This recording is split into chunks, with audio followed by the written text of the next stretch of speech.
Hello everyone. Today I'm showing you how to create a virtual machine in Azure. As a database administrator, you will often need to create virtual machines for SQL Server instances, test environments, or disaster recovery solutions. So understanding how to do this properly is an essential skill because many companies are moving their databases to the cloud, and you need to know how to provision the infrastructure. So let's get started. Go to portal.azure.com and sign in with your Microsoft account. If you do not have an Azure account, you can create a free account that gives you credits to use for testing. Once you are in the portal, there are two ways you start creating virtual machines. The first way is to click on virtual machines from the Azure Services section on the home page. Sometimes Azure will show you recently opened services here. If you have used virtual machine before, it will appear in this section and you can click directly on it. The second way is to use the search bar at the top. Just type virtual machine and select it from the results. This is faster if you do not see it on the home page. Now click the create button on the top and select Azure Virtual Machine from the drop down. You will notice there are other options like Azure Virtual Machine with a preset configuration, but for this tutorial, we will use the standard Azure Virtual Machine option because it gives us full control over the settings. Now you are on the basic tabs. This is the most important tab because here you will configure the core settings for your virtual machine. Most of the essential information is configured here. First, you need to select your subscription from the drop down. The subscription is basically your billing account. This is where Azure will charge you for the resources you create. If you already have a subscription, Azure will pick it up automatically by default. But if you have a multiple subscription, maybe one for development and one for production, you can click on the drop down and choose the one you want to use. For this tutorial, I will use the test subscription because I do not want this to be billed to my production account. Next, you have the resource group. The resource group is like a container that holds all related resources together. This is very important for organization and management. For example, if you are creating a virtual machine for a specific project, you might want to put the virtual machine, the network, the storage, and everything else related to the project in the same resource group. This way, when the project is done, you can delete the entire resource group and everything inside it gets deleted at once.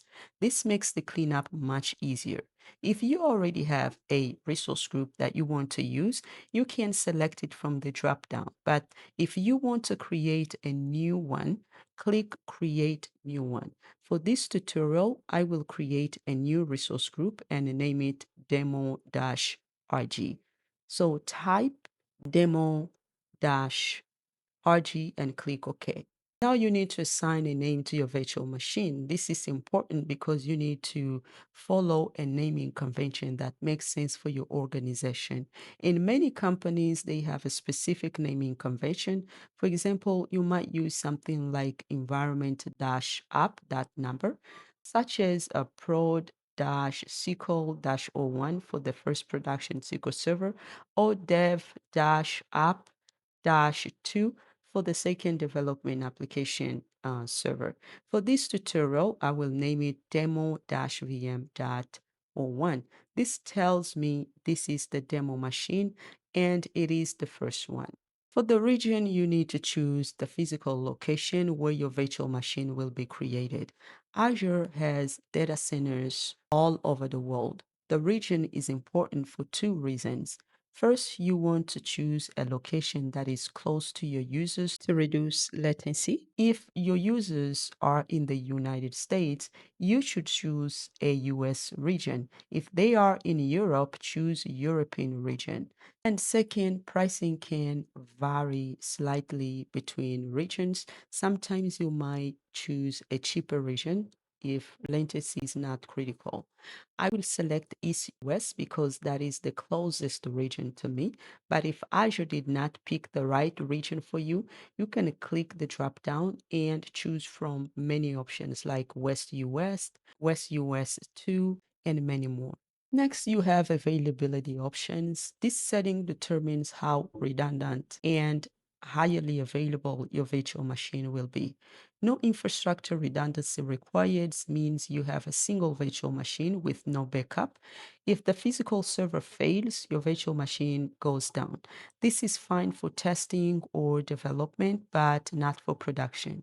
Availability zone means your virtual machine will be placed in a specific zone within a region. If you create multiple machines in a different zones, they will be protected from data center failures. Virtual machine scale set allows you to create and manage a group of identical virtual machines. This is useful for applications that need to scale up and down automatically. Availability set groups your virtual machines to protect against hardware failures within a data center. For production database servers, you should definitely use availability zones or availability sets to ensure high availability. But for this tutorial, I will choose no infrastructure redundancy required because we are only creating one test machine. You will see a security type setting here. For most cases, you can leave this as default. Azure offers different security features like trusted launch and confidential computing, but for basic virtual machines, the standard security type is fine. We will just leave this setting as default. Now you need to pick the image. The image is your operating system. This is what will be installed on your virtual machine when it starts. Azure offers many operating systems. You can choose Windows Server 2019, Windows Server 2022, Ubuntu Linux, Red Hat Enterprise Linux, Oracle Linux, and many others. For this tutorial, I want to install Windows Server 2019 Data Center because it is very common for SQL Server installations and many DBAs work with this version. If you do not see the image you want in the drop down, click See All Images. This will show you hundreds of options, including different versions of Windows, Linux distributions, and even pre-configured images with the SQL Server already installed. I will select Windows Server 2019 Data Center X64 Generation 2. The gen means it is a Generation 2 virtual machine, which has better performance and supports newer features. Next is the size. This is one of the most important settings because it determines your CPU, memory, and cost. Azure offers many different sizes. You have a general purpose, compute optimized, memory optimized, and storage optimized options. Each size has a different number of CPUs and amount of RAM. For testing and development, you can use smaller sizes like B series, which are burstable and cost less. For production workloads, especially database servers, you should use the D series or E series, which offer consistent performance. Click on See All Sizes to see all the available options. You can filter by CPU, memory, or price to find what you need. For this tutorial, I will choose a standard B2 series, which has two vCPUs and 4 gigabytes of RAM.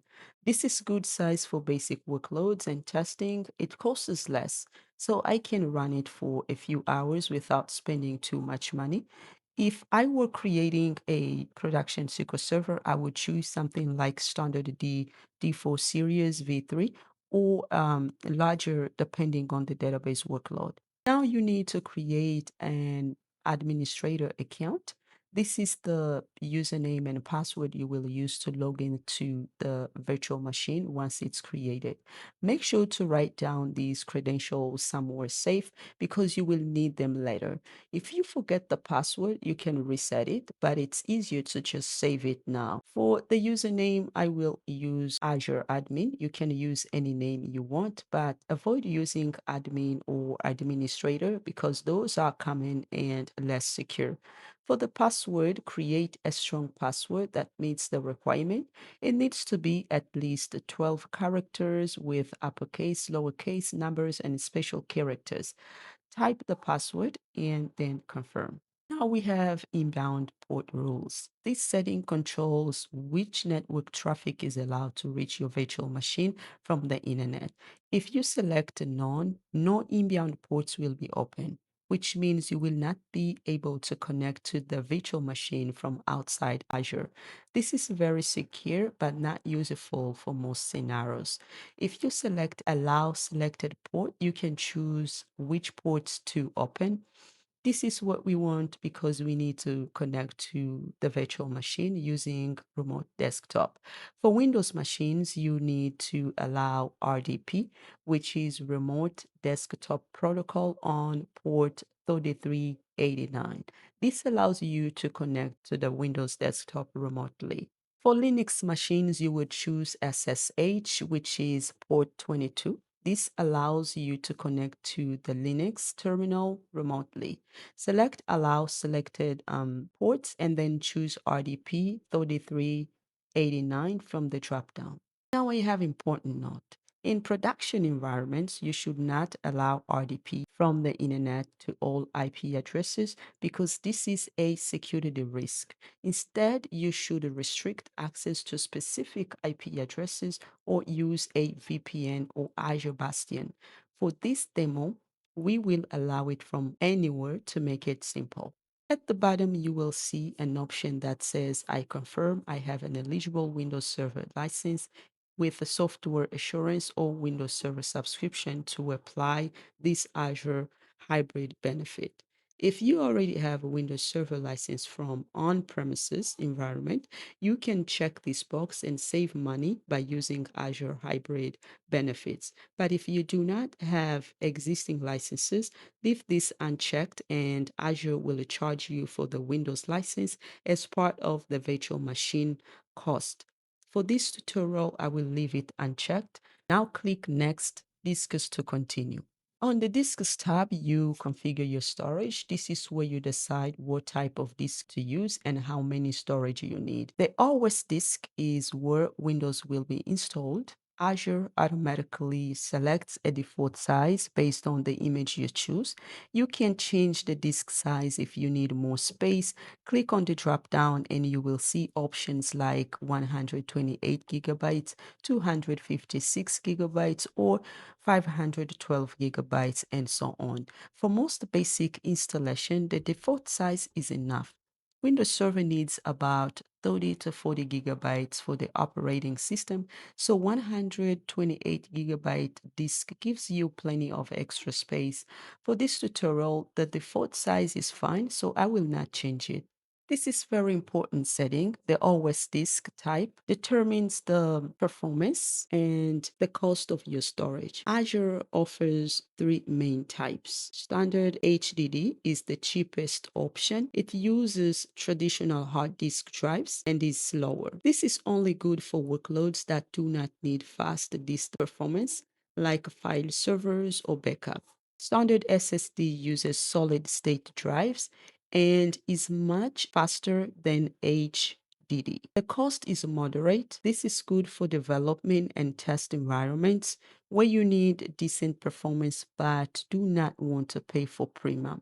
Premium SSD is the fastest option. It uses high performance SSDs and is recommended for production workloads, especially database servers. The cost is higher, but the performance is much better. For SQL Server, you should always use a premium SSD for the data and log files.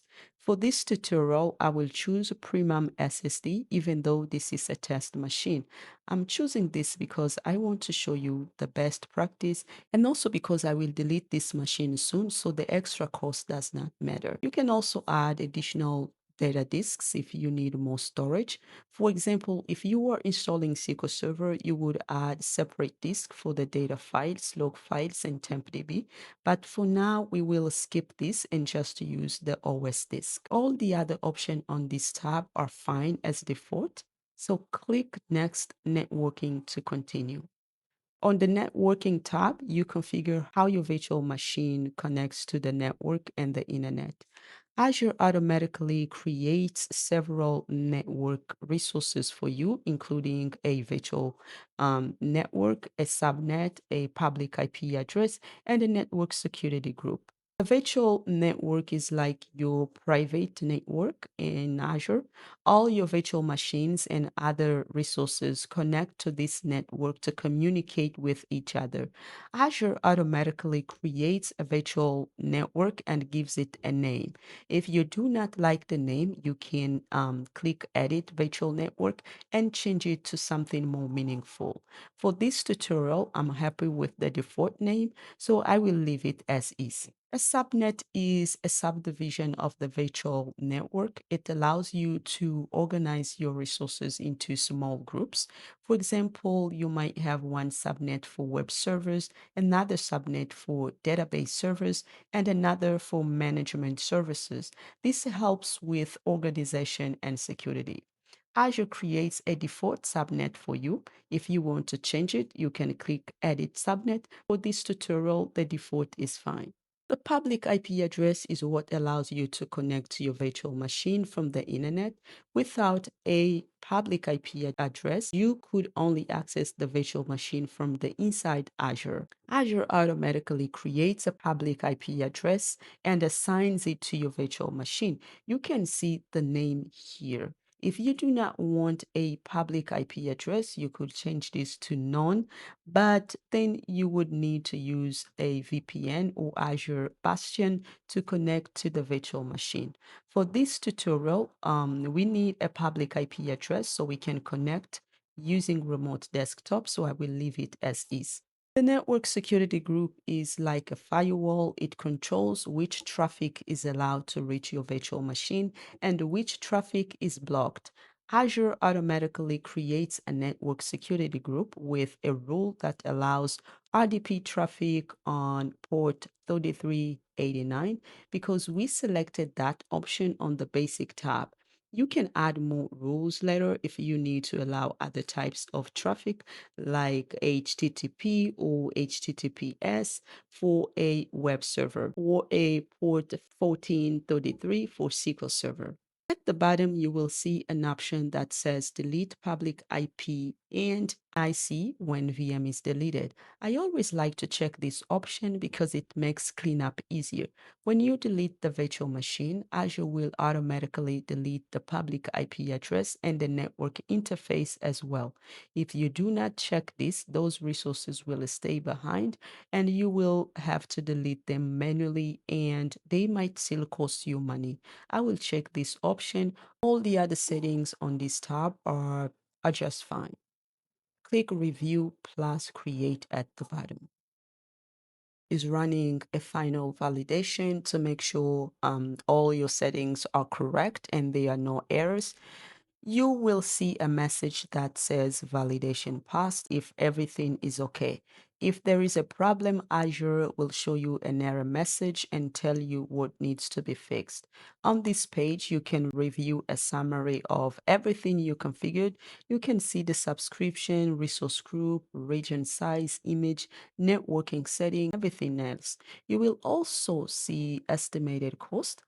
This is very important. Azure shows you how much this virtual machine will cost per hour and per month if you run it continuously. For example, if it says 10 cents per hour, that means if you run this virtual machine 24/7 for a month, it will cost about $73. But if you only run it for a few hours for testing, the cost will be much less. Take a moment to review everything, make sure the region is correct, the size is what you want, and the cost is acceptable. So if everything looks good, click the Create button. Azure is now deploying your virtual machine. This process creates all the resources you configured. You can see the deployment progress on this screen. Azure is creating several resources. The virtual machine itself, the network interface card, which connects the virtual machine to the network, the disk, which is the storage for the operating system, the public IP address, which allows external access, the network security group, which controls the firewall rules, the virtual network and subnet, which provide the network infrastructure. This process usually takes 2 to 5 minutes, depending on the size and configuration. Just be patient and wait for it to complete. Once deployment is complete, you will see a message that says your deployment is complete. Click Go to Resource to view your virtual machine. You are now on the overview page of your virtual machine. This is the main dashboard where you can see all the important information about your virtual machine. At the top, you can see the virtual machine name, the resource group it belongs to, and the status. The status should say running, which means the virtual machine is powered on and ready to use. You can also see the public IP address. This is the address you will use to connect to the virtual machine. Write this down or copy it because you will need it in a moment. Below that, you can see details like the operating system, the size, the region, and other information. On the left side, you have a menu with many options. You can use this menu to manage your virtual machine, change settings, monitor performance, view logs, and much more. Now we are ready to connect to virtual machine. At the top of the page, click the connect button and select connect from the drop down. On this page, you can see the connection details. You will see the IP address and the port number 3389 for RDP. You will also see the username you created, which is Azure admin in my case. If you forgot your password and cannot remember it, you can reset it right here. Click the reset password button and Azure will allow you to reset your password. But hopefully you wrote it down and you do not need to do this. Click download RDP file. This will download a small file to your computer that contains all the connection information. Find the downloadable file in your downloads folder and double click to open it. Windows will show you a remote desktop connection dialog. It will ask if you want to connect to this computer. The dialog will show you the IP address of the virtual machine. Click connect to proceed. Now Windows will ask you to enter your credentials, enter the username and the password you created earlier, then click OK. You might see a certificate warning that says the identity of the remote computer cannot be verified. This is normal because virtual machine is using a self-signed certificate. Click yes to continue and ignore the warning. After a few seconds, you will see the Windows desktop of your virtual machine. Congratulations, you are now connected to your Azure virtual machine. You can use this just like a physical computer. You can install application, configure settings, and do whatever you need to do. Before we end, remember to shut down or delete your virtual machine when you are done testing to avoid unnecessary charges. You can do this from the virtual machine overview page. Just click the stop button to shut it down or click delete if you want to remove it completely. When the virtual machine is stopped, you do not pay for the compute, but you still pay for the storage. So if you are really done with it, delete it completely to avoid charges. Now that you know how to create a virtual machine in Azure, if you are planning to run production database servers or any virtual machine that will run continuously, you need to know about cost optimization. In my next video, I will show you how to save up to 72% on Azure virtual machine costs using reserved instances. This is especially important for DBAs managing production servers. The link is in the description below. If you found this tutorial helpful, please like this video and subscribe to my channel